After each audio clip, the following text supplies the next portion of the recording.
Vidya Bharati maths के YouTube channel पर आप सभी का हार्दिक स्वागत है। आज के इस वीडियो में हम सामान्य हिंदी के 15 महत्वपूर्ण प्रश्नों को हल कर रहे हैं और यह इसका 33वां भाग। तो चलिए आज के इस वीडियो को शुरू करते हैं। यदि आपने इसके बाकी पार्ट नहीं देखे हैं तो वीडियो के डिस्क्रिप्शन में या प्ले लिस्ट में जाकर आप इसके बाकी पार्ट देखकर हिंदी की बहुत ही शानदार तैयारी कर सकते हैं। चाहे आप कक्षा 6 से लाकर जितनी भी प्रतियोगी परीक्षा की तैयारी कर रहे हैं उन सभी के लिए वीडियो काफी महत्वपूर्ण है, इसलिए वीडियो को पूरा देखिए। क्वेश्चन नंबर एक दे रखा है, विद्यालय किस प्रकार का शब्द है? विद्यालय शब्द किस प्रकार का शब्द है? रूढ़ शब्द है, यौगिक शब्द है, योग रूढ़ शब्द है या इनमें से कोई नहीं। तो विद्यालय शब्द जो है इसका यदि जो शब्द दे रखा है उसका यदि संधि विच्छेद हो जाता है, विद्या धन आलय, विद्यालय का संधि विच्छेद हो जाएगा तो ये शब्द बनेगा विद्याधन आलय। मतलब जिस शब्द का संधि विच्छेद हो जाए वो शब्द आपका यौगिक शब्द हो जाएगा, इसलिए क्वेश्चन नंबर 1 का ऑप्शन बी बिल्कुल सही उत्तर हो जाएगा। नेक्स्ट क्वेश्चन नंबर 2, कौन सा शब्द तद्भव शब्द है? इनमें से 4 विकल्प दे रखे हैं, इनमें से तद्भव शब्द कौन सा है बताना है। रुक्ष ये आपका कौन सा शब्द है? ये आपका तत्सम शब्द है। वृक्ष ये भी आपका तत्सम शब्द होगा। पल्लव ये भी आपका कैसा शब्द है? तत्सम शब्द है। लेकिन खजूर शब्द जो है ये आपका तद्भव शब्द है, इसलिए ऑप्शन डी जो रहेगा वो हमारे दूसरे प्रश्न का बिल्कुल सही उत्तर हो जाएगा। क्वेश्चन नंबर 3, सेवाग्राम की डायरी, सेवाग्राम की डायरी किसकी रचना है? विद्यापति की, बी है श्री राम शर्मा की, सी महादेवी वर्मा की या डी सूर्यकांत त्रिपाठी निराला की। तो सेवाग्राम की डायरी ये किसकी रचना है? तो ये रचना है श्री राम शर्मा जी की। बी ऑप्शन आपका करेक्ट आंसर रहेगा। प्रश्न संख्या 4, हिंदी नवजागरण के अग्रदूत कौन कहलाते हैं? हिंदी नवजागरण के अग्रदूत कौन कहलाते हैं? राजा राम मोहन राय, बी है भारतेंदु हरिश्चंद्र, सी रामचंद्र शुक्ल, डी जयशंकर प्रसाद। तो हिंदी नवजागरण के अग्रदूत कहलाते हैं भारतेंदु हरिश्चंद्र। तो ऑप्शन बी आपका राइट आंसर हो जाएगा। ठीक है, आगे बढ़ते हैं क्वेश्चन नंबर 5 की ओर। निम्न में दंत ध्वनि है या दंत व्यंजन कौन सा है? क, छ, त या प। इनमें से दंत ध्वनि कौन सी है? तो त वर्ग जो है ये आपका दंत व्यंजन हो जाएगा। तो इसलिए क्वेश्चन नंबर 5 का ऑप्शन सी बिल्कुल सही उत्तर रहेगा। प्रश्न संख्या 6, कवि बिहारी का जन्म कहाँ हुआ था? कवि बिहारी का जन्म कहाँ पर हुआ था? रीवा, बी है ग्वालियर, सी फैजाबाद, डी भोपाल। तो बिहारी जी का जो जन्म हुआ था वो ग्वालियर में हुआ था। तो बी ऑप्शन आपका करेक्ट आंसर हो जाएगा। और प्रश्न अगर पूछा जाए बिहारी के क्या प्रसिद्ध है, तो बिहारी जी के दोहे प्रसिद्ध है। ये चीज भी आपसे परीक्षा में पूछी जा सकती है। प्रश्न संख्या 7, अष्ट का तद्भव रूप क्या है? अष्ट का तद्भव रूप क्या है? तो अष्ट का जो तद्भव रूप होगा वो 8 होगा। डी ऑप्शन आपका करेक्ट आंसर रहेगा।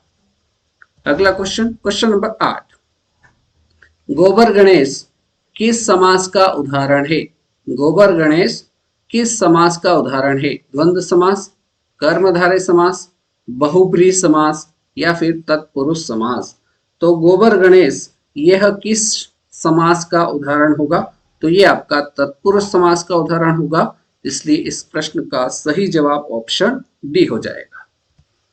क्वेश्चन नंबर 9, उपसर्ग को क्या कहा जाता है? उपसर्ग को क्या कहा जाता है? शब्दांश कहा जाता है, शब्द कहा जाता है, वाक्यांश कहा जाता है या फिर पद कहा जाता है? तो उपसर्ग को क्या कहा जाता है? तो उपसर्ग को शब्दांश कहा जाता है। ए ऑप्शन आपका बिल्कुल सही उत्तर रहेगा। नेक्स्ट क्वेश्चन नंबर 10, पवन शब्द में कौन सी संधि है? पवन शब्द में कौन सी संधि होगी? गुण संधि, यण संधि, अयादि संधि या फिर वृद्धि संधि?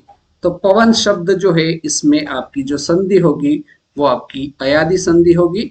सी ऑप्शन आपका बिल्कुल सही उत्तर हो जाएगा। अयादि संधि के कुछ उदाहरण आप याद रख सकते हो, जैसे पवन हो गया, इसमें अयादि संधि है।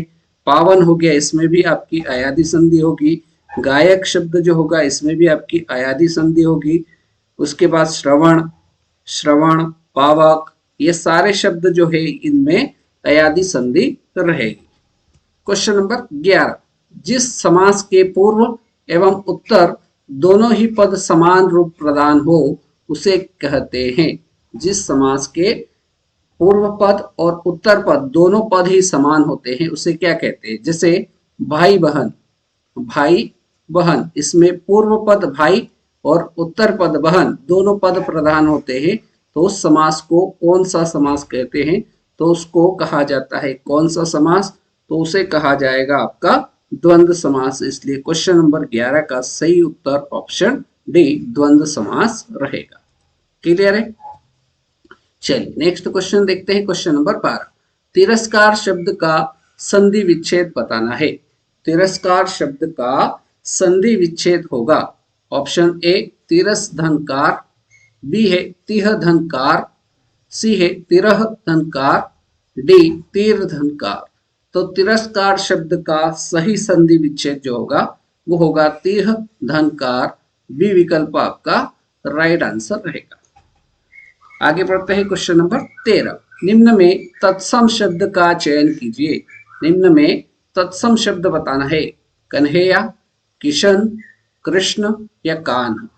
तो इनमें से तत्सम शब्द जो होगा वो कृष्ण होगा। सी ऑप्शन आपका बिल्कुल सही जवाब हो जाएगा। प्रश्न संख्या 14, प्रश्न नंबर 14 दे रखा है, दोहा का विपरीत छंद है। दोहा का विपरीत छंद क्या है? रोला है, छप्पय है, चौपाई है या फिर सोरठा है। तो दोहे का विपरीत छंद क्या होगा? तो दोहे का विपरीत छंद होगा सोरठा। डी ऑप्शन आपका बिल्कुल सही जवाब हो जाएगा। और अब बारी है आज के इस वीडियो के अंतिम प्रश्न, प्रश्न संख्या 15 की। कीचड़ उछालना, कीचड़ उछालना मुहावरे का अर्थ क्या है?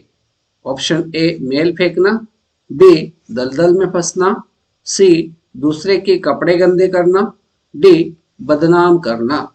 तो कीचड़ उछालना इस मुहावरे का जो सही अर्थ होगा वो होगा बदनाम करना। डी ऑप्शन आपका बिल्कुल सही जवाब रहेगा। राइट?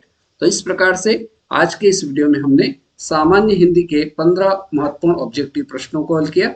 सारे प्रश्न आपको समझ में आ गए होंगे।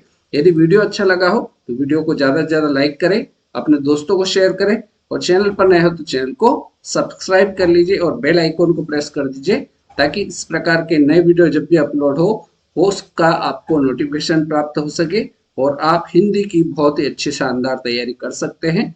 तो आज के इस वीडियो में फिलहाल इतना ही। अगले वीडियो में फिर मुलाकात करेंगे नए प्रश्नों के साथ। तब तक के लिए जय हिंद, जय भारत।